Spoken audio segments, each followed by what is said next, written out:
I'm sitting here, trying to find the words to tell you this story, and it's not easy. It's like pulling at a thread that's been knotted up in my heart for years.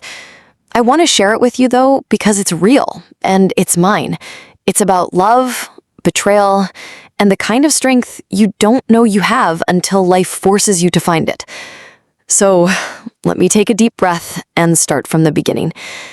I met Tom when I was young, full of dreams and that kind of hope that makes you believe life is going to be kind. He was charming, the kind of man who could walk into a room and make everyone feel like they mattered. He had this laugh that made my heart feel lighter, and when he looked at me, I felt like I was the only person in the world. We got married after 2 years of dating, and I thought, this is it. This is my forever. We built a life together. Kids, a house, holidays with family, all the things you picture when you say, I do. But life isn't a fairy tale, is it? About 5 years into our marriage, I started noticing things, little things at first. He'd stay late at work more often, saying it was a big project or a deadline. His phone was always locked, and he'd take calls in the other room, his voice low, like he didn't want me to hear him. I'd ask him about it, and he'd smile, kiss my forehead, and say, "You're worrying too much, Sarah. It's just work." I wanted to believe him. I did believe him. Because when you love someone, you trust them, right?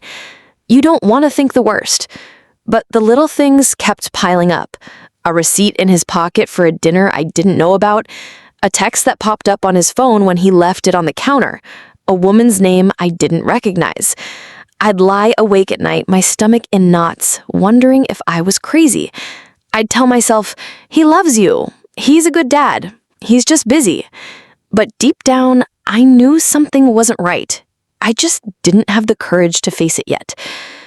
It was our 10th anniversary when I found out the truth. I'd planned this big surprise for him, a weekend away, just the two of us. I'd saved up for months, arranged for the kids to stay with my parents, booked a little cabin by the lake. I thought it would remind us of the early days, when we couldn't get enough of each other. But the night before we were supposed to leave, he said he had to go on a work trip. Last minute, he said. "I'm so sorry, Sarah. We'll do something special when I get back." I nodded, smiled, and said it was okay. But it wasn't. That night after he left, I couldn't shake this feeling, like a weight pressing down on my chest. I went through his desk, something I'd never done before. I felt sick doing it, like I was betraying him. But there it was. In a locked drawer I managed to open with a paperclip, a stack of letters, emails printed out, from a woman named Lisa. My hands were shaking as I read them. They were full of words like love and can't wait to see you and when are you going to tell her? My world stopped. I sat there on the floor, those papers scattered around me, and I couldn't breathe. 10 years. 10 years of lies. It wasn't just one affair. It was years. Years of him living a double life. Lisa wasn't the only one. There were others. Names I didn't even know mentioned in those letters like they were nothing. He'd been cheating on me almost our entire marriage. I don't know how long I sat there, crying, feeling like my heart was being ripped out. The kids were asleep upstairs, and I had to be quiet so I wouldn't wake them up. But inside, I was screaming. How could he do this? How could I not see it? Was I that blind? That stupid? I thought about all the times I'd made excuses for him, all the nights I'd waited up, all the moments I'd pushed my doubts away because I loved him, and he'd been laughing at me, living this other life while I was raising our kids and keeping our home together. I could have confronted him right then. I could have called him, screamed, thrown his things out on the lawn, but I didn't. Something in me shifted that night. I wasn't just hurt, I was angry. Angry at him, at myself, at the life I thought we had. And I made a decision. I wasn't going to let him walk away from this unscathed. He'd taken so much from me. My trust, my peace, my sense of self. I wasn't going to let him take everything else too. So I started planning. It wasn't about revenge. Not really. It was about justice. It was about making sure he felt the weight of what he'd done. I didn't tell anyone at first, not even my best friend. I needed to be smart, careful. Tom was good at hiding things, but I was going to be better. I started by gathering evidence. I made copies of those letters, took pictures of everything I found. I checked his phone when he was asleep, saved screenshots of texts, emails, even hotel bookings. It was like being a detective in my own life, and every discovery was a fresh wound. But I kept going. I found out Lisa was a coworker, someone he saw every day. There were others too, women he'd met on trips, at bars, even online. It was like he couldn't stop himself. And the whole time, he'd come home to me, kiss me, tell me he loved me. How do you live with that kind of lie? I hired a private investigator. It cost me every penny I'd saved for that anniversary trip, but it was worth it. He followed him for weeks, got photos, dates, times. I had a folder full of proof. Dates, places, names. It was overwhelming, seeing it all laid out like that. But it also made me feel stronger, like I was taking back control. The hardest part was pretending everything was fine. For months, I smiled, cooked dinner, asked him about his day. I played the part of the happy wife while I built my case. The kids couldn't know, not yet. They loved their dad, and I didn't want to break their hearts until I had to. But every time he touched me, every time he said, "I love you," it felt like a knife twisting in my gut. Then came the legal side. I found a lawyer, a woman who'd been through her own messy divorce.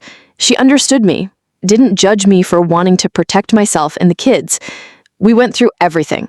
Our finances, the house, his business. Tom owned a small construction company, and he was proud of it. It was his kingdom, his legacy. He'd always said it was for us, for our future, but I found out he'd been funneling money to his girlfriends, trips, gifts, even an apartment for Lisa.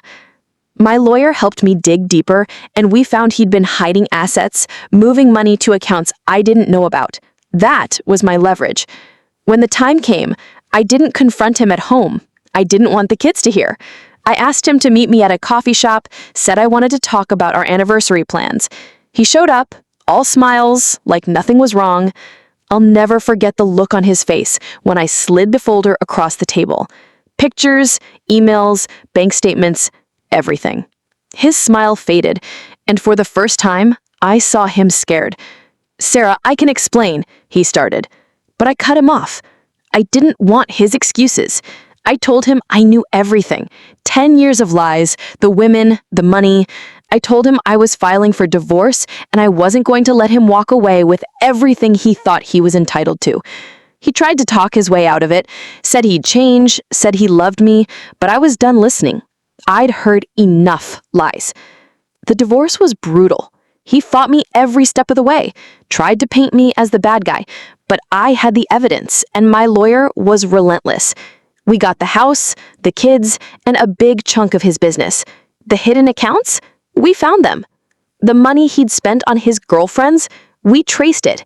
He lost more than he ever thought he would. His business partners started pulling away when they found out what he'd done.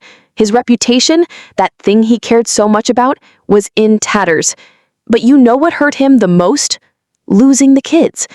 They were teenagers by then, old enough to understand what he'd done. I didn't have to tell them the details. They saw enough.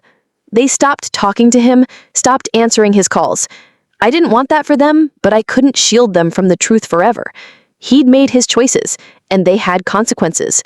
It's been a few years now, and I'm still picking up the pieces. The kids are doing okay, but they're different. Quieter, more guarded. I'm different too. I don't trust as easily as I used to, but I'm proud of myself. I didn't let him destroy me. I fought for what was mine, for what was right. I made sure he felt the weight of his choices. Sometimes, like at night, I think about those early days with Tom when I thought we were building something real. It still hurts, you know? That kind of betrayal doesn't just go away. But I've learned something important. I'm stronger than I ever knew. I lost a lot, but I didn't lose myself. And that's something he can never take away. Thank you for listening. It means a lot to share this with you. It's not an easy story to tell, but it's mine, and I'm still here, standing tall.